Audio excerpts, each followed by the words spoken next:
الحمد لله نحمده ونستعينه ونستغفره ونؤمن به ونتوكل عليه ونعوذ بالله من شرور أنفسنا ومن سيئات أعمالنا من يهده الله فلا مضل له ومن يضلل فلا هادي له وأشهد أن لا إله إلا الله وحده لا شريك له وأشهد أن محمدا عبده ورسوله صلى الله تعالى عليه وسلم. أما بعد فإن خير الحديث كتاب الله وخير الهدي هدي محمد صلى الله عليه وسلم وشر الأمور محدثاتها وكل محدثة بدعة وكل بدعة ضلالة وكل ضلالة في النار. أعوذ بالله السميع العليم من الشيطان الرجيم. بسم الله الرحمن الرحيم. يا أيها الذين آمنوا اتقوا الله حق تقاته ولا تموتن إلا وأنتم مسلمون. يا أيها الناس اتقوا ربكم الذي خلقكم من نفس واحدة وخلق منها زوجها وبث منهما رجالا كثيرا ونساء واتقوا الله الذي تساءلون به والأرحام إن الله كان عليكم رقيبا. يا أيها الذين آمنوا اتقوا الله وقولوا قولا سديدا يصلح لكم أعمالكم ويغفر لكم ذنوبكم ومن يطع الله ورسوله فقد فاز فوزا عظيما. قال الله تبارك وتعالى في مقام آخر وأذن في الناس بالحج يأتوك رجالا وعلى كل ضامر يأتين من كل فج عميق ليشهدوا منافع لهم ويذكروا اسم الله في أيام معدودات على ما رزقهم الله من بهيمة الأنعام فكلوا منها وآتموا البائس الفقير.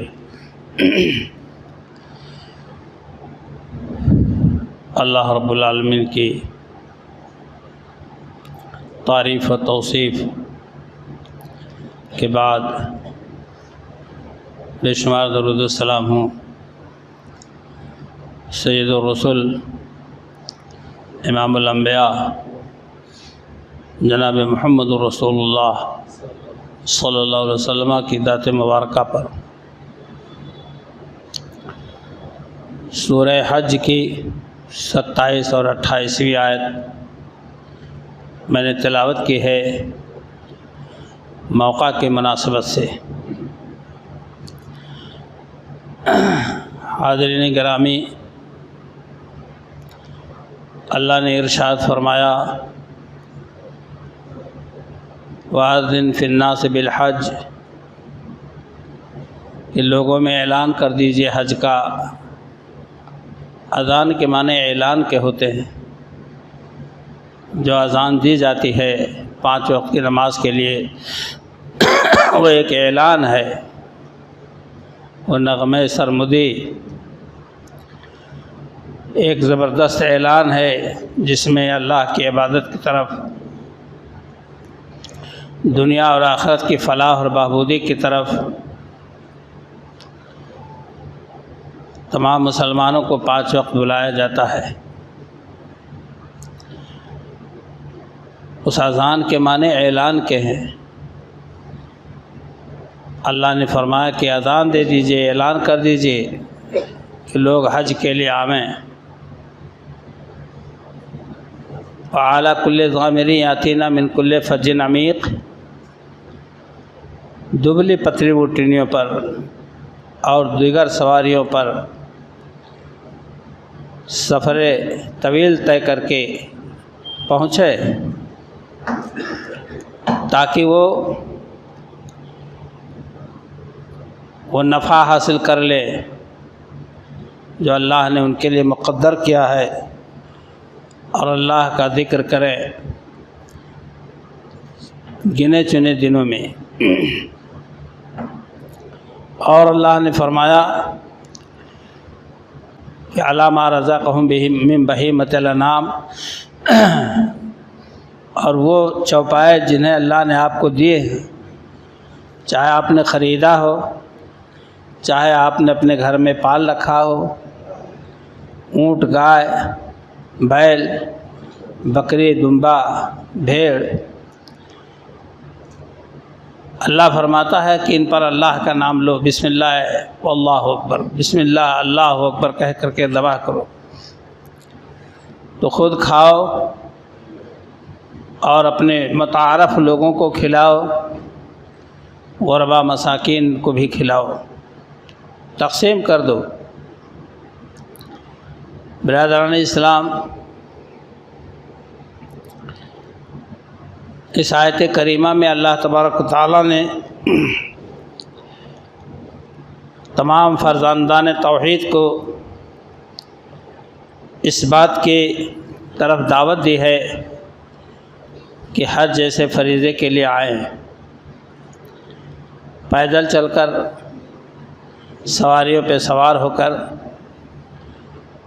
اور یہاں کے منافع دین و دنیا کے حاصل کریں، یعنی حج کی ادائیگی کریں، حج کریں، عمرہ کریں، مقامات مقدسہ منی، عرفات، مزدلفہ میں پہنچ کر کثرت سے ثواب حاصل کریں۔ ایک نماز 1,00,000 نماز کے برابر ثواب حاصل کریں، یہ اخروی فائدے ہیں، آخرت میں کام آنے والے ہیں۔ اور مزید اللہ نے فرمایا کہ دنیوی فائدے بھی حاصل کر سکتے ہیں، آپ تجارت بھی کر سکتے ہیں۔ فریضہ حج سے آپ فارغ ہو گئے یا اس سے پہلے ابھی حج نہیں شروع ہوا، آپ وہ چیزیں خرید کر یہاں لا کر بیچ سکتے ہیں۔ ایسا نہیں کہ آپ تجارت ہی مقصد بنا لیں اور حج کو بہانہ کریں کہ حج کرنے جا رہے ہیں اور مقصد تجارت ہو۔ حج کرنے جا رہے ہیں، تجارت ایک ضمنی چیز ہے کہ اتنا لمبا سفر کر کے جا رہے ہیں، موقع ملے تو کوئی ایسی چیز خرید کے لا سکتے ہیں جو بیچ کر کے آپ نفع کما لیں، جائز ہے۔ میرے دوستوں اور بھائیوں، آپ کے سامنے بہیمۃ الانعام کی وضاحت سابقہ جمعہ میں آ چکی ہے کہ وہ چوپائے جن کی قربانی جائز ہے، اس کا ذکر ہو چکا ہے۔ اونٹ نر و مادہ، گائے، بیل اور دمبا، بکرا، ان کی وضاحت آ چکی ہے۔ معاملہ اس بات پہ آ کے ٹھہرتا ہے کہ ایام معدودات کون سے ہیں، وہ شمار کیے ہوئے معلوم دن کون ہیں جن میں ہم کو اور آپ کو قربانی کرنی ہے۔ ہمیشہ اختلاف ایسے مواقع پہ ابھرتا ہے کہ جانور دانتا ہو کہ نہ ہو، سال بھر کا کام چل جائے گا، 3 دن قربانی ہے کہ 13 دن تک ہے، 4 دن تک، مسائل پہ بحث کر کے اس کو ہم آپ چھوڑ دیتے ہیں، معلومات ہونے کے بعد اس کو ترک کر دیتے ہیں۔ میں یہ بات بڑے باادب طریقے سے عرض کرنا چاہتا ہوں کہ قرآن و سنت سے ثابت شدہ مسائل کو آپ نظر انداز کر دیں، اجنبیت کی نظر سے دیکھیں کہ یہ کوئی مسئلہ نہیں، اس کو ہم جانتے نہیں ہیں، جبکہ اللہ کے رسول صلی اللہ علیہ وسلم سے وہ ثابت شدہ بات ہے۔ شراحان حدیث نے وضاحت کی ہے، اور میں یہ بھی دعوے سے کہہ سکتا ہوں کتنے ایسے مسائل ہیں جن کا ذکر قرآن میں نہیں، حدیث میں بھی نہیں، اور آپ نے اس کو جزو دین بنا رکھا ہے۔ اس کو چھوڑنے کے لیے اس لیے نہیں تیار ہے کہ ہمارے امام کا مسئلہ ہے۔ یہاں آپ کی غیرت پھڑک اٹھتی ہے کہ امام چھوٹ رہا ہے، اور امام الانبیاء چھوٹ جائے، وہاں غیرت نہیں آپ کی توقع ہے۔ واللہ میں کسی اختلاف کو ہوا دینے کے لیے نہیں کہہ رہا ہوں، آپ کے دل و دماغ میں یہ بٹھانا چاہتا ہوں کہ آپ سنت رسول سے ہم آہنگ ہو جائیں، سنت رسول کو حرز جان بنا لیں، شریعت اسلامیہ پر عمل کرنے کے لیے آپ اپنے کو تیار کر لیں جو اللہ کے ہاں مقبول ہے۔ حضرت ارباض ابن ساریہ رضی اللہ تعالیٰ عنہ کہ ایک طویل حدیث ہے جو یہاں میں نے نہیں لکھا ہے، اور اس طویل حدیث میں راوی کہتے ہیں کہ حضور اکرم صلی اللہ علیہ وسلم نے ہم کو خطبہ سنایا، اور اتنا فصیح و بلیغ خطبہ کہ ظرفت منہ العیون ووجلت منہ القلوب، ایسا بلیغ خطبہ کہ جس سے آنکھیں اشک بار ہو گئی، دل دہل گئے، اور ہم لوگوں نے سمجھا یہ خطبہ آپ صلی اللہ علیہ وسلم کا آخری خطبہ ہے۔ کسی رخصت کرنے والے کو جیسے کوئی نصیحت کی جائے تو آخری نصیحت ہے۔ تو ہم لوگوں نے حضور اکرم صلی اللہ علیہ وسلم سے عرض کیا کہ اے اللہ کے رسول صلی اللہ علیہ وسلم کیا معاملہ ہے؟ آپ نے فرمایا وَمَن يَعِشْ مِنْكُمْ فَسَيَرَىٰ اخْتِلَافًا كَثِيرًا فَعَلَيْكُمْ بِسُنَّتِي وَسُنَّةِ الْخُلَفَاءِ الرَّاشِدِينَ الْمَهْدِيِّينَ وَعَضُّوا عَلَيْهَا بِالنَّوَاجِذِ۔ آپ نے فرمایا جو شخص زندہ رہے گا میرے بعد دیکھے گا بہت بڑا اختلاف دین میں، مسلمانوں میں۔ تو لوگوں نے کہا اللہ کے رسول صلی اللہ علیہ وسلم اس وقت ہم کیا کریں گے؟ آپ نصیحت کیجئے، آپ مجھے نصیحت کیجئے کہ ہم کیا کریں گے اس وقت۔ تو آپ نے فرمایا کہ علیکم بسنتی و سنت الخلفاء الراشدین المہدیین، تمہارے ذمے میری سنت، میرے صحابہ کی سنت اپنانا ہوگا۔ وعضوا علیہا بالنواجذ، میری سنت میرے صحابہ کرام کے طریقہ کار کو دانتوں سے پکڑ لینا۔ اللہ اوصیکم بالسمع والطاعہ، میں تم کو وصیت کرتا ہوں کہ سنو اور اطاعت کرو امیر کی اور اللہ کے تقوی کی۔ وَإِن حبشین، چاہے حبشی غلام ہی تمہارا امیر کیوں نہ ہو، اس میں گریز کرنے کی ضرورت نہیں ہوگی کہ یہ حبشی غلام ہے ہم اس کی اطاعت نہیں کریں گے۔ امیر آئے تو امیر آئے، اس کی اطاعت لازم ہے۔ آج میرے دوستوں اور بھائیوں، ہم آپ مسائل کو سننے اور جاننے کے بعد اس لیے عمل نہیں کرتے کہ ہمارے مسلک کے موقف کے خلاف ہے، اور نبی صلی اللہ علیہ وسلم کے مسلک کے خلاف اگر ہے تو ایمان و عمل سب ضائع، ایمان ہی نہیں رہ جاتا ہے۔ ایک صحابی، شاید عبداللہ بن مسعود رضی اللہ تعالیٰ عنہ کی روایت ہے، وہ کہتے ہیں اللہ کے رسول صلی اللہ علیہ وسلم نے میرا ہاتھ پکڑا کچھ بتانے کے لیے، اور فرماتے ہیں وہ کہ وہ کفی بین کفائے، بخاری شریف کی روایت ہے کہ میری ہتھیلی حضور صلی اللہ علیہ وسلم کی دونوں ہتھیلیوں کے بیچ میں اس طرح، اور آپ نے مجھ کو اپنی طرف متوجہ کر کے تشہد سکھایا۔ تو میں نے اس کو پڑھا، اور پڑھنے کے بعد جب آپ کو سنانے لگا، تشہد نہیں بلکہ وہ دعا جو لیٹتے وقت آدمی داہنے کروڑ لیٹتا ہے اور اپنے ہتھیلی کو اپنے رخسار کے نیچے رکھتا ہے، اللہم اسلمت نفسی الیک ووجہت وجہی الیک وفوضت امری الیک، آپ صلی اللہ علیہ وسلم نے سکھائے الفاظ،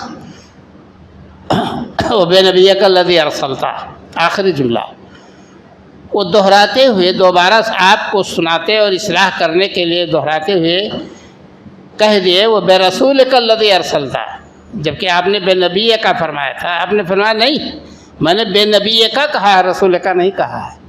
آپ نے کیسے الفاظ بدل دیے؟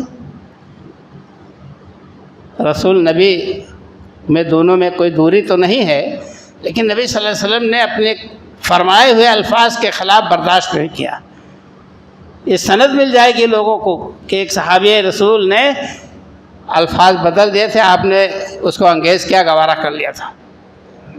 اور ہم اور آپ پورے مسائل اس کا خاص خیال رکھیں. جو عمل قرآن و سنت کے مطابق ہوگا وہی میزان میں تولا جائے گا، وہی ترازو میں رکھا جائے گا قیامت کے دن. نیکی اسی کو نیکی میں شمار کیا جائے گا. اس لیے ہم اور آپ اس بات کا خاص لحاظ رکھیں کہ جو معلومات ایام ہیں، یوم النحر قربانی کا دن 10ویں تاریخ، وہ 3 ایام بعدہ، اور 3 دن اس کے بعد 11، 12، 13 کی شام تک قربانی جائز ہے. گویا کہ 4 دن قربانی جائز ہے. مطعم بن جبیر رضی اللہ تعالیٰ کی روایت ہے، بہت سے شراحان حدیث، حضرت حافظ ابن حجر عسقلانی، بعد کے ادوار کے علامہ البانی، اور تمام شوافع مفسرین نے عبداللہ ابن مسعود رضی اللہ تعالیٰ، عبداللہ ابن عباس رضی اللہ تعالیٰ عنہ فرماتے ہیں کہ ایام معلومات سے مراد 13 تک کی تاریخ ہے. کلو ایام تشریق ذبحن، جتنے دن تکبیرات کے ہیں، تشریق مانے تکبیر، اتنے دن قربانی کے ہیں. تو 10 سے شروع ہوتا ہے. اب کوئی کہے تکبیر تو 9ویں تاریخ کی شام سے شروع ہو جاتی ہے، تو کیا 9ویں کی شام کو ہم قربانی کر لیں؟ ارے بھائی، آپ کیوں اس میں حجت بازی کر رہے ہیں؟ اللہ کے رسول صلی اللہ علیہ وسلم نے فرمایا جو عید الاضحیٰ کی نماز سے پہلے قربانی کرے گا وہ گوشت کھانا ہوا. تو نبی صلی اللہ علیہ وسلم کی بات میں آپ حجت بازی کریں گے؟ بیل گاڑی کے آگے آپ کاٹھ رکھیں گے؟ نہیں، اس کا جواب دے آپ ہوں گے اللہ کے یہاں. تو ایام معلومات، اور پھر فذکر اسم اللہ کا مطلب یہ ہے کہ جب ذبح کرو تو اللہ کا نام لو. بسم اللہ اللہ اکبر، بسم اللہ واللہ اکبر، دونوں الفاظ ہیں. اور اس کے علاوہ جو 4 دن ہیں قربانی کے، سوتے جاگتے اٹھتے بیٹھتے چلتے پھرتے، آپ نماز کے بعد آپ تکبیرات پڑھتے رہیں، اللہ اکبر اللہ اکبر، لا الہ الا اللہ واللہ اکبر اللہ اکبر وللہ الحمد. میرے دوستوں اور بھائیوں، یہ ہم سے نہیں ہو پاتا ہے. دقیانوسی تو ہم سے اور آپ سے بہت زیادہ باتوں میں ہوتی رہتی ہے، لیکن اللہ کے رسول صلی اللہ علیہ وسلم کے بتائے ہوئے الفاظ اور کام اور مسائل پر عمل میں ہم بہت پیچھے ہیں، جو یقیناً ہمارے لیے بہت بڑا مسئلہ ثابت ہے.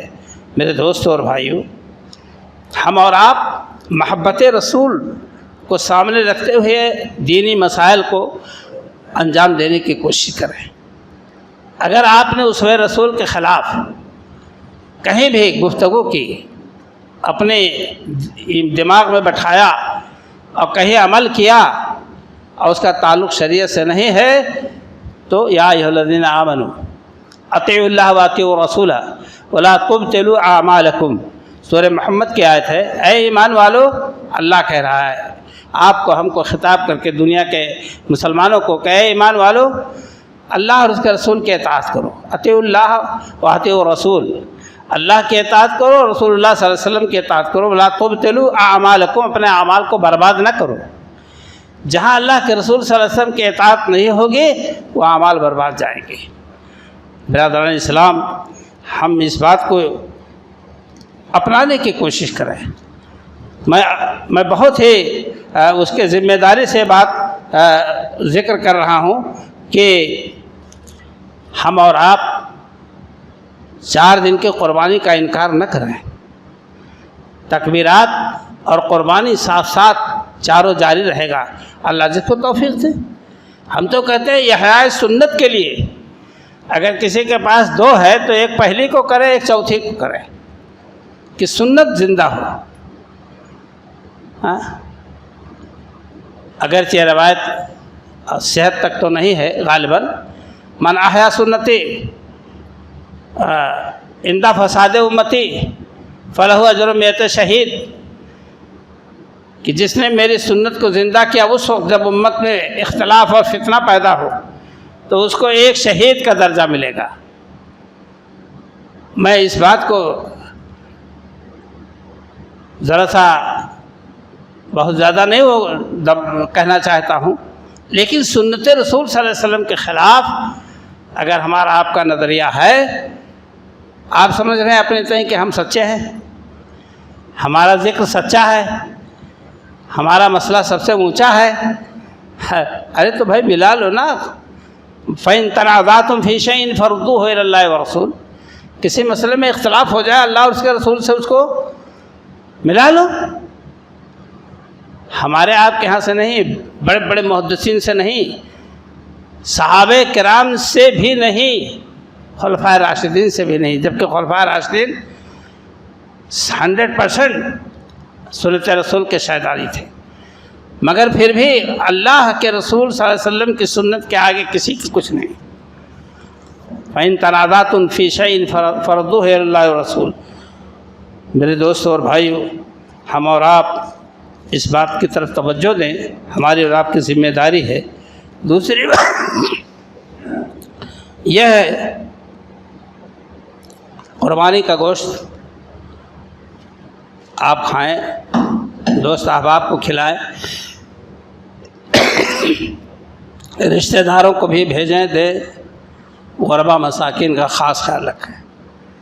اللہ کے رسول صلی اللہ علیہ وسلم جب مدینہ تشریف لائے تو ہر سال آپ نے قربانی کی۔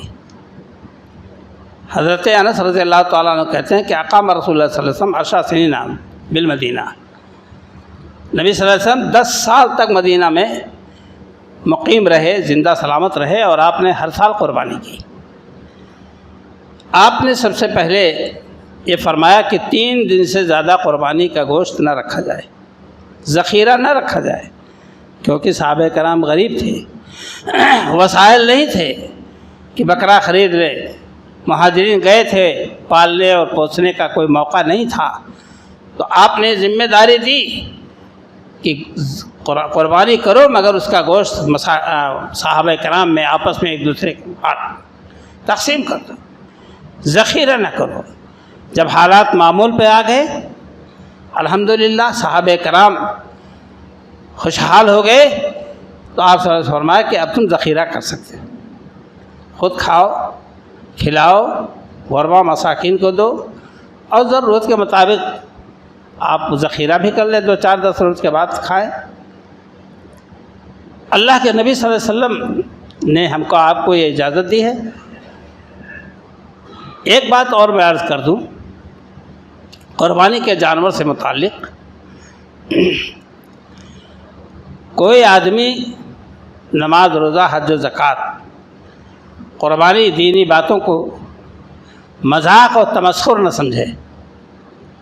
وَمَن يُعَظِّمْ شَعَائِرَ اللَّهِ فَإِنَّهَا مِن تَقْوَى الْقُلُوبِ، اللہ کے شعائر کو جو تعظیم کرتا ہے تو یہ دل کی سب سے بڑی اچھی نیت اور تقوی کی نشانی ہے۔ فَإِنَّهَا مِن تَقْوَى الْقُلُوبِ، کوئی نماز کا مذاق اڑا دے، کوئی حج و زکوٰۃ کا مذاق اڑائے، اللہ کو برداشت نہیں، کیونکہ اس کے شاعر کے آپ تعظیم نہیں کر رہے، تسخیر کر رہے ہیں، مذاق اڑا رہے ہیں۔ میں بات عرض کر رہا ہوں ابھی اور آپ سمجھ جائیں گے، مذاق کی کوئی گنجائش ہماری شریعت میں نہیں ہے اللہ کے شاعر کی۔ ان صفا والمروۃ من شعائر اللہ فمن حج البیت او اعتمر فلا جناح علیہ ان یطوف بہما۔ یہ صفا مروہ اللہ کے شعائر ہیں، جہاں حاجی لوگ سعی کرتے ہیں۔ الحمدللہ، تو شاعر اسلام کی نگہداشت اور اس کی تعظیم ہماری ذمہ داری ہے۔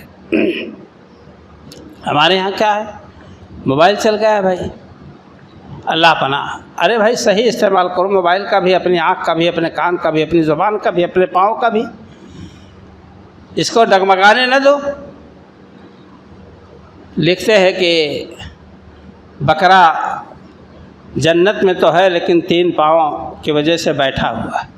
سن رہے ہیں، سمجھ گئے ہوں گے۔ ابھی ایک پاؤں اس کا، ایک ٹکڑا اس کا فریج میں رکھا ہے، یہ کیا مذاق ہے بھائی؟ اللہ کے رسول صلی اللہ علیہ وسلم نے ذخیرہ کرنے کا یعنی بچا کر رکھنے کا حکم دیا ہے، تو آپ اس کو مذاق لیں گے کہ ابھی ایک پاؤں اس کا فریج میں رکھا ہے اس لیے وہ نہیں چل پا رہا ہے جنت میں؟ آپ جنت میں دیکھ کے آ گئے ہیں کہ وہ بکرا جنت میں 3 پاؤں پر بیٹھا ہے، کہ اللہ کو برداشت نہیں ہے بھائی۔ اس گناہ سے بچے، توبہ کرو۔ لا ینال اللہ لحومھا ولا دماؤھا ولکن ینالہ التقوی منکم۔ اللہ کو کسی جانور کا، قربانی کے جانور کا گوشت پوشت خون نہیں پہنچتا ہے، بلکہ تمہارے دل کا تقوی پہنچتا ہے۔ کتنی الہیت ہے!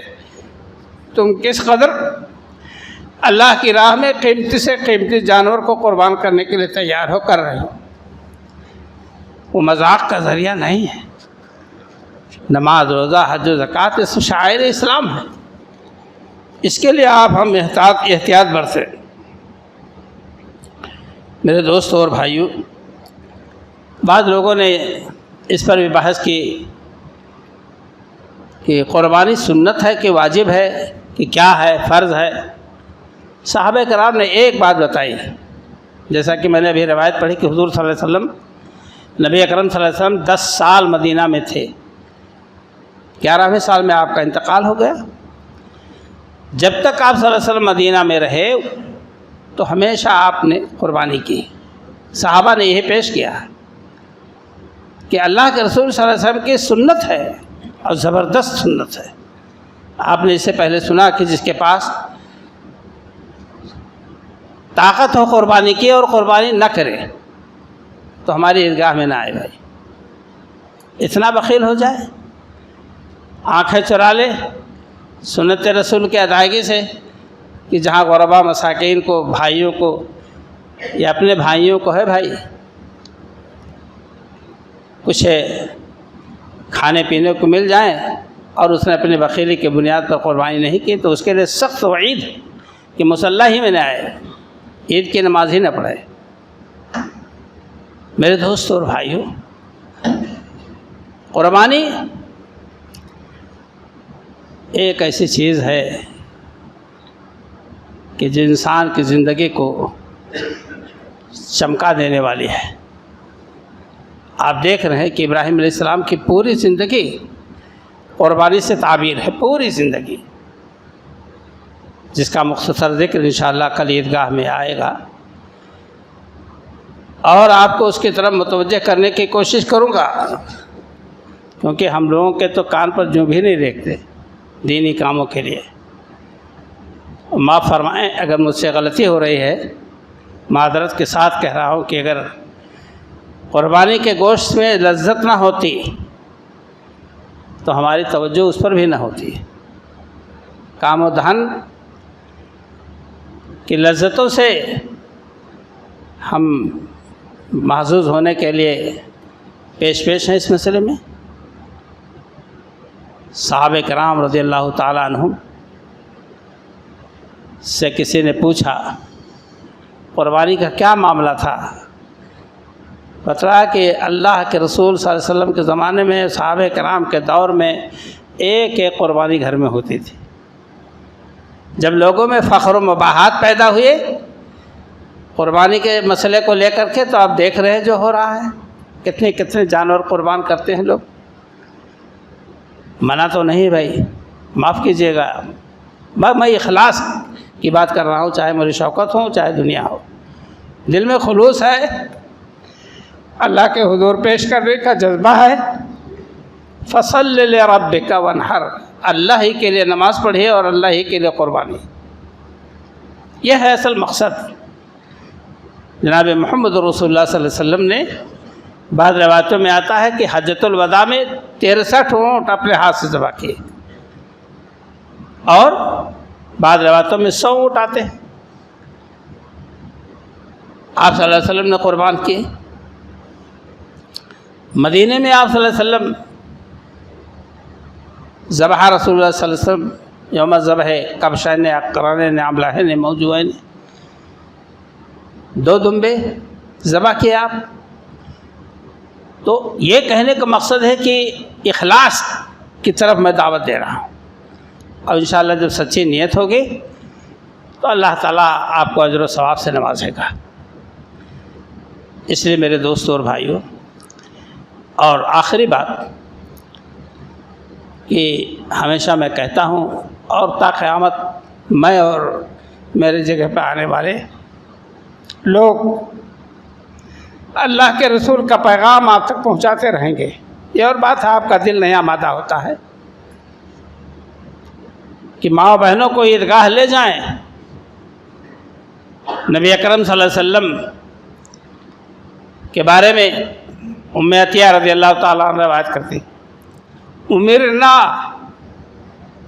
ہم کو آرڈر حکم دیا جاتا تھا کہ گھروں سے نکلیں عیدین کی نماز کے لیے۔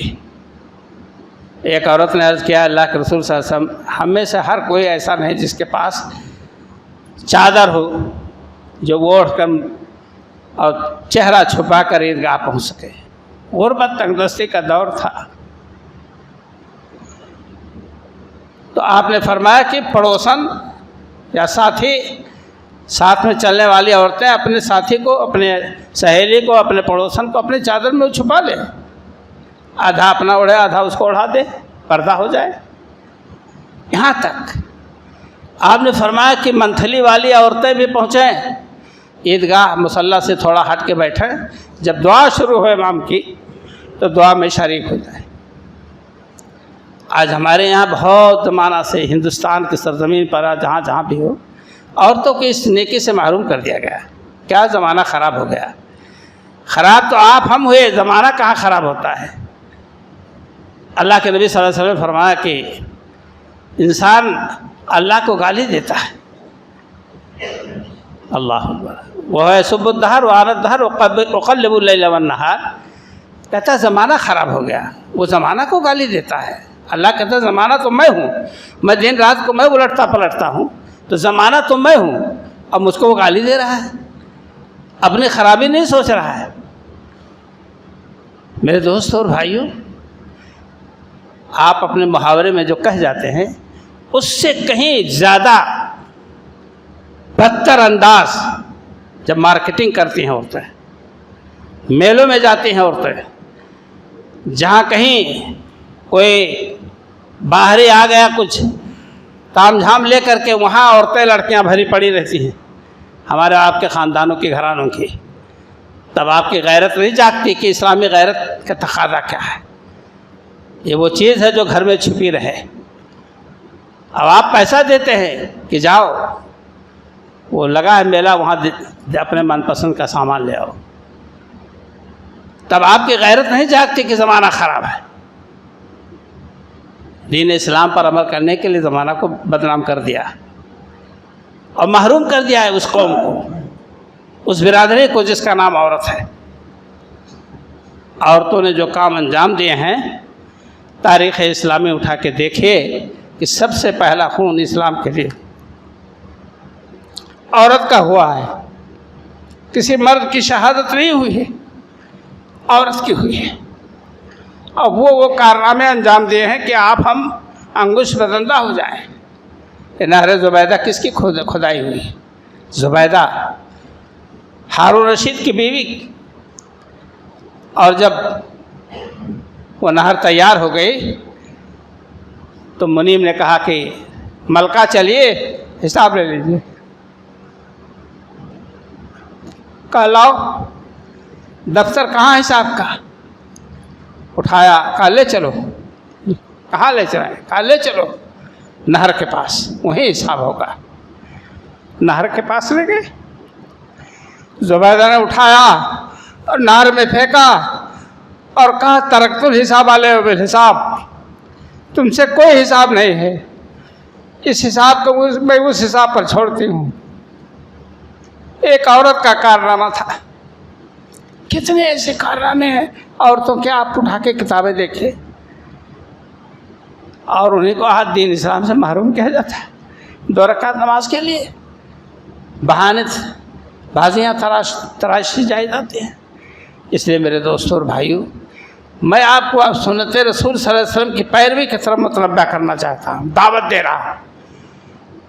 اور میری بات ہمیشہ آپ یاد رکھیں، اللہ تعالی ہم سب کو اس بات کی توفیق دے کہ ہماری زندگی قرآن و سنت سے جڑی ہوئی رہے اور اسے کے مطابق ہمارے اعمال انجام پائیں۔ جو بیمار ہیں اللہ تعالیٰ انہیں شفا عطا فرمائے، جو کسی بھی مصیبت میں ہمارے مسلمان بھائی ہیں اللہ تعالیٰ ان کی مصیبتوں پریشانیوں کو دور فرمائے۔